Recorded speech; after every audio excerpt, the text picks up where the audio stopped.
I'm doing a lot of photography in spring of 2026, and March was almost like late February. It was that cold, and even April was more like March than April.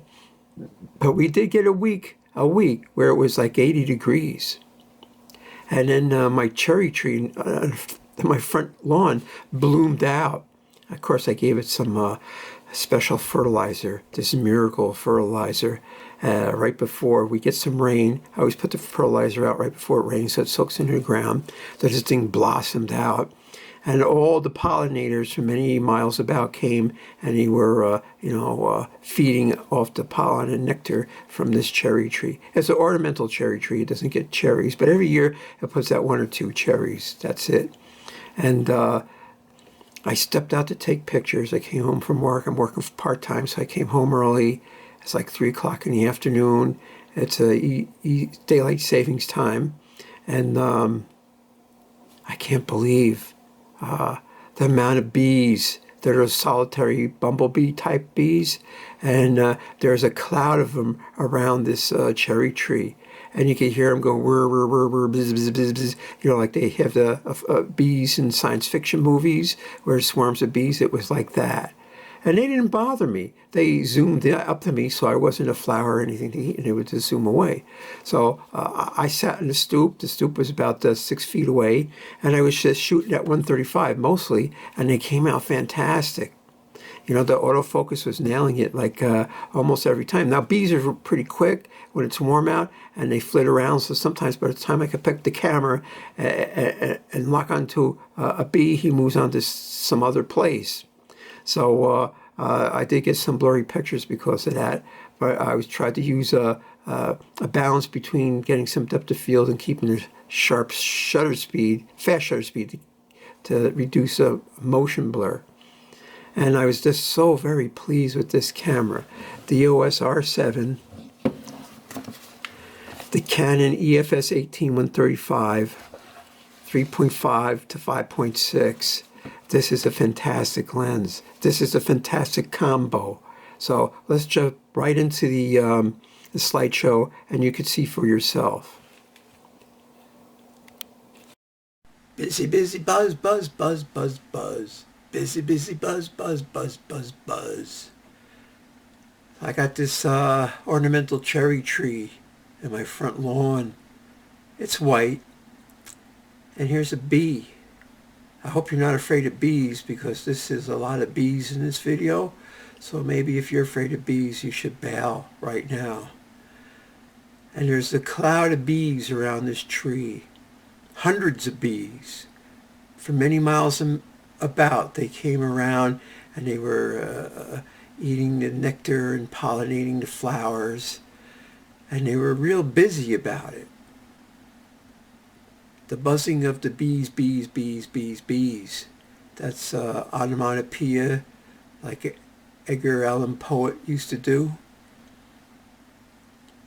So what was I using? I was using the Canon R7 mirrorless camera, 33 megapixels. I was using the 18 to 135, 3.5 to 5.6 nano. I was like, I had to be between 5 and 8 feet away. I did get up and move around and get closer, but mostly I just sat in the front stoop. How it was working out was this. We had a brutal winter, and then March was cold, almost like February. April was cold, sort of like March. But then we had 5 days of 80-degree weather. And that's when this tree bloomed and all the bees came out, and they're swarming around like a cloud of bees, if you can imagine that, around this tree. The tree had a canopy of like 8 feet. It's only about 8 feet tall, and and you can hear the bees going bzz, bzz, bzz, bzz, bzz, bzz, bzz, just like in a sci-fi movie where it's clouds of bees. Now, some people are afraid of bees. I found that these sort of bumblebees are pretty innocuous. They're into their thing, which is getting nectar and pollen.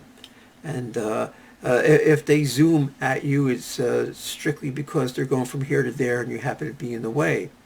As they get closer, they'll veer off at the last minute because they say, oh, he's not a tree or a plant or a flower, so I better go somewhere else.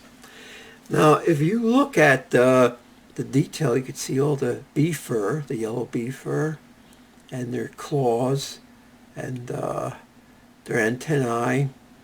And depending on if they're buzzing or not, you could see their wings really well.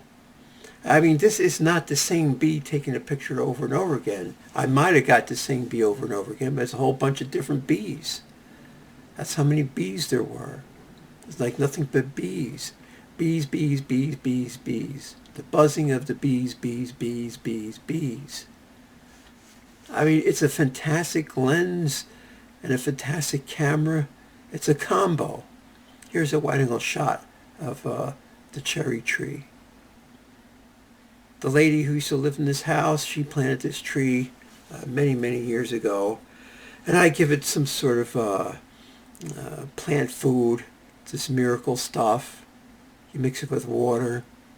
And the best time to put it down is right before it rains or right after it rains. And I did that because I saw the buds were just coming out. Man, it was fantastic. You know, it's like a bumper crop of cherry blossoms with bees on them. As like the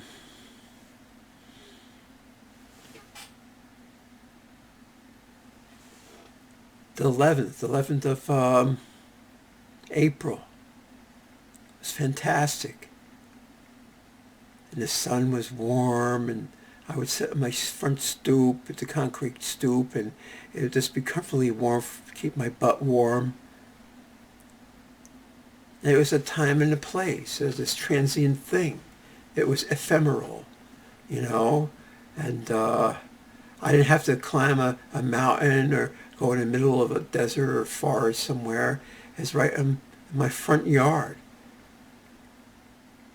This is some other sort of bug that pollinates. I don't know what sort of bug that is, but it's not a bee. That's some sort of other animal. Maybe it's mimicking a bee. I don't know. I can't say. I'm not a bugologist. I don't know my bugs that well. All I know is recognize bees. Now, the bees were not aggressive to each other, and they weren't aggressive to me. We had like some sort of understanding, or I didn't mess with them and they didn't mess with me. And it worked out pretty good. And this went on, like I said, for 5 days. I come home from work. I was working part-time.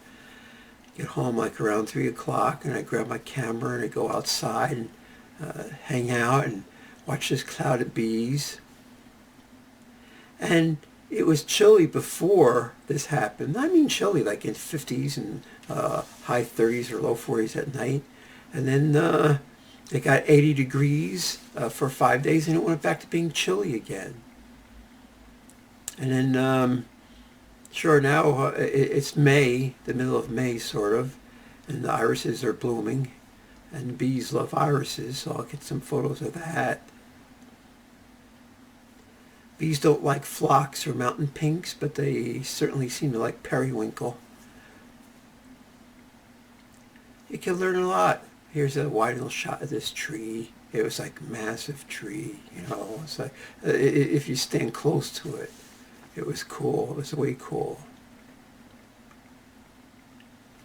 So it's a fine lens camera combo.